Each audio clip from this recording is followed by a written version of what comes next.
నేను మొట్టమొదటి నుంచి కూడా చెప్తా ఉన్నా, తిరుపతిలో భూమన కరుణాకర్ రెడ్డి గారి ప్రమాణ స్వీకారం సందర్భంగా మొట్టమొదటిసారిగా నేను చెప్పాను, పార్లమెంటులో వన్ నేషన్ వన్ ఎలక్షన్ అన్నటువంటి బిల్లు వస్తుంది, 2027లో ఎన్నికలు జరుగుతాయి అన్నటువంటి విషయాన్ని నేను చెప్తా వచ్చాను.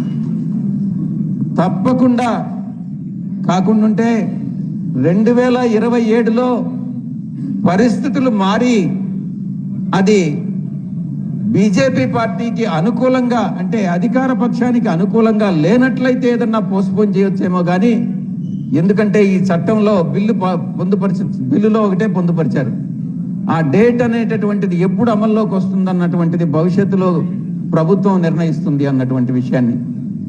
వారికి అనుకూలంగా లేకుండా పోస్ట్పోన్ చేస్తారు.